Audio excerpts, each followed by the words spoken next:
Hello students, देखिए जो आज का हमारा टॉपिक है ह्यूमन फिजियोलॉजी में वो आपकी चल रहा था कि स्ट्रक्चर ऑफ किडनी की जो किडनी का स्ट्रक्चर होता है वो किस तरह से होता है। तो मैंने आपको पिछली वीडियो में जो है एक्सटर्नल स्ट्रक्चर ऑफ किडनी जो है मैंने बता दिया था। तो अब हमारा जो टॉपिक आता है वो आता है हमारा इंटरनल स्ट्रक्चर ऑफ किडनी। लेकिन उससे पहले हम देखते हैं कि जो एक हमारा ह्यूमन एक्सक्रीटरी सिस्टम होता है वो किस तरह से होता है ना, उसमें कौन कौन सी चीज़ें जो हैं आती है। तो इसमें आती है आपकी रेनल वीन्स आती है, ठीक है, आर्टरी भी आती है, इसमें वीन्स भी आती हैं, आपकी दो किडनियाँ भी होती हैं जो, और आप इसमें यूरिट्री भी आती है, आपका इसमें ब्लैडर भी आता है और यूरेथ्रा भी आता है। तो नॉर्मली मैंने आपको बताया था कि एक मानव शरीर में जो है दो किडनियाँ होती हैं, लेफ्ट और राइट, ठीक है। तो जो हमारी राइट वाली किडनी होती है वो थोड़ी सी नीचे होती है क्योंकि वहाँ पे जो होता है लीवर होता है। तो लीवर जो होता है काफ़ी जगह ले चुका होता है, तो उसके बाद जो होती है हमारी थोड़ी सी, जो हमारी राइट साइड की किडनी होती है वो थोड़ी सी नीचे होती है। तो जो हमारी किडनी की शेप होती है वो सेम के बीच की तरह होती है। तो जो हमारी दोनों किडनियाँ होती वह है, उसका क्या काम होता है कि हमारे एक तो ब्लड को एक तरीके से रक्त में जो इम्प्योरिटीज़ होती हैं, शुद्धियाँ होती है, छानने का काम होता है। और दूसरा होता है कि हमारे शरीर से बहुत सारी चीज़ें या वेस्ट चीज़ें जो होती हैं हमारे शरीर से बाहर निकालने का कार्य जो होता है किडनी का होता है। जैसे जो यूरिया हमारी बॉडी से बाहर जाता है वो किडनी के थ्रू जो है आ जाता है, जिसमें आपकी यूरिटरी भी जो आपकी मूत्र वाहिनियाँ होती हैं उनके थ्रू जाके वो ब्लैडर में रुकता है, मूत्राशय में रुकता है, और उसके बाद वो यूरेथ्रा के द्वारा जो है हमारी बॉडी से जो है रिमूव हो जाता है, या मतलब कि वो बाहर निकाला जाता है। तो अब हमारा आता है कि जो वृक्क की आंतरिक संरचना, यानी कि जो हमारी किडनी है, इंटरनल स्ट्रक्चर ऑफ किडनी की, यानी कि अब तक हमने जो बात की है वो है एक्सटर्नल स्ट्रक्चर ऑफ किडनी की, किडनी बाहर से देखने में कैसी होती है, ठीक है, और उसका कलर कैसा होता है, उसकी शेप कैसी होती है, उसमें कौन कौन से पार्ट्स होते हैं, ठीक है। अब हमारा टॉपिक है कि जो किडनी होती है, यानी वृक्क की आंतरिक संरचना तीन भागों में बटी होती है, यानी कि तीन भागों में बांटी गई है। एक होता है आपका वक्रीय श्रोणी यानी रेनल पेल्विस, दूसरा होता है आपका वक्रीय अस्तस्था यानी रेनल मेड्यूला, और थर्ड होती है आपकी वृक्कीय प्रांतस्थिता यानी रेनल कॉर्टेक्स, ठीक है। तो पहली बात करते हैं वृक्कीय श्रेणी का। तो यह वृक्क का, यानी कि जो किडनी होती है, किडनी का सबसे आंतरिक भाग होता है, और यहीं से मूत्र नली यानी कि आपकी यूरिटर जो होती हैं वो बाहर की ओर निकलती है, और इस स्थान पर संचायक स्थान यानी कलेक्टिंग स्पेस जो और रहता है वहाँ पर। फिर आता है आपका वक्रीय अंतस्था यानी कि आपकी एक तरीके से मेडुला। तो यह वृक्क का मध्य भाग होता है, जिसे 8 से 18 तक की संख्या में वक्रीय पिरामिड पाए जाते हैं, यानी कि इसमें पिरामिड्स होते हैं, यानी कि एक अलग अलग पिरामिड्स होते हैं इसके अंदर। तो ये पिरामिड्स जो होते हैं ये शंकु के आकार के होते हैं, और तथा वृक्कीय श्रोणी में आकर जो है खुलते हैं। तो स्टूडेंट्स, मैं अभी आपको जो है आपका जो किडनी का इंटरनल स्ट्रक्चर है वो अभी मैं आपको डायग्राम के थ्रू भी समझा दूँगी। तो वक्र श्रेणी में आकर खुलता है, और जो ये पिरामिड्स होते हैं, इन पिरामिड्स में स्थित नलिकाएं जो होती है मूत्र के पुनः अवशोषण की क्रिया में जो है एक तरीके से भाग लेती है। और लास्ट आती है आपकी कॉर्टेक्स। तो यह वक्र का सबसे भारी भाग होता है, यानी कि जो हमारी किडनी होती है, किडनी का जो सबसे बाहरी भाग होता है या जो सबसे बाहरी लेयर होती है वो हमारी कॉर्टेक्स लेयर होती है, यानी कि कॉर्टेक्स वाला भाग होता है जो वक्रीय संपुट के साथ जुड़ा होता है। अर्थात यह भाग वृक्क यानी कि किडनी के बाहरी आवरण से जो है जुड़ा होता है, कनेक्ट होता है। और किडनी के इस भाग में नलिकाएं जो होती हैं वो गुच्छों के रूप में होती है, अथवा एक जाल के रूप में जो है पूरी जो किडनी होती है पूरी किडनी में एक तरीके से फैली हुई होती हैं।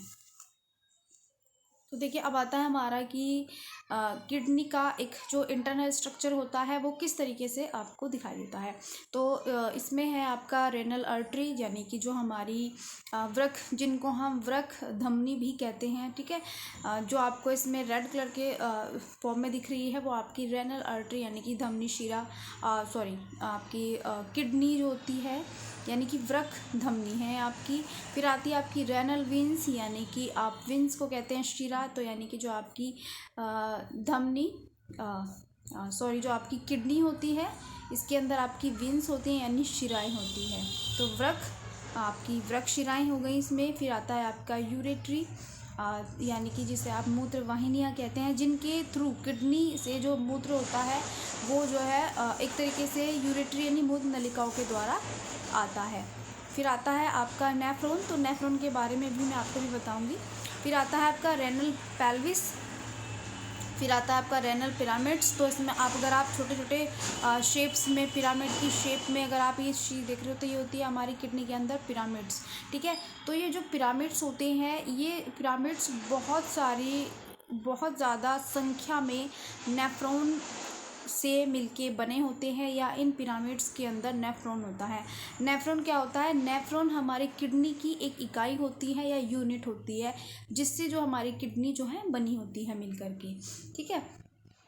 तो कि बहुत सारी यानी कई लाखों की संख्या में हमारी किडनी में नेफ्रॉन होती हैं, यानी जो हमारी किडनी की यूनिट होती है या इकाई होती है उसे नेफ्रॉन कहते हैं हम, यानी जिसे हम हिंदी में वक्राणु भी कहते हैं। तो ये जो पिरामिड होता है, ये पिरामिड बहुत सारी या कई लाख संख्या में जो होते हैं नेफ्रॉन के बने होते हैं। उसके बाद आती है आपकी कॉर्टेक्स लेयर। तो जो कॉर्टेक्स लेयर होती है इन पिरामिड से आगे अगर आप देखते हैं तो बाहर की साइड, तो ये आपकी कॉर्टेक्स लेयर होती है, यानी कि ये जो लेयर होती है ये आपकी किडनी की सबसे बाहरी लेयर कॉर्टेक्स होती है, जो अंदर जो किडनी के अंदर जितने भी पार्ट्स होते हैं उनको प्रोटेक्ट करने के लिए। और फिर आती है आपकी मेड्यूला, यानी कि मेड्यूला जो होती है इन पिरामिड्स के किडनी के सबसे अंदर वाला भाग जो होता है वो मेड्यूला यानी कहा जाता है।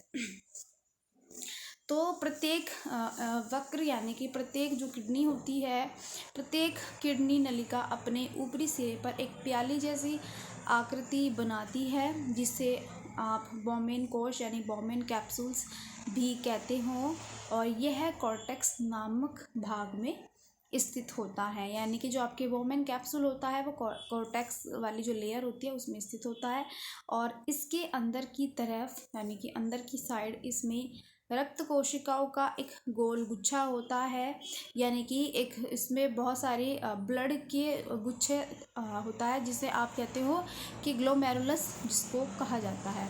तो ग्लोमेरुलस और बोमेन कोश को मिलाकर मॉलपीजियन कोश कहलाती है या बनता है, और इस कोश के नीचे वृक नलिका टेढ़ी मेढ़ी घूमती रहती है और आगे की ओर बढ़कर वृक के मेडुला नामक भाग में पहुंचकर पिरामिड कहलाती है। यानी कि जो मैंने अभी आपको डायग्राम में बताया है, तो ये एक पिरामिड का निर्माण करती है, जो बहुत सारी यानी कि बहुत सारे नेफ्रॉन से मिलकर बना होता है, और यानी ये पिरामिड कहलाती है। और प्रत्येक पिरामिड यानी कि जितने भी आपके पिरामिड्स होते हैं वो असंख्य सक्रिय नलिकीय इकाइयों से निर्मित होते हैं, जिसे प्रत्येक को वक्राणु यानी नेफ्रॉन कहा जाता है।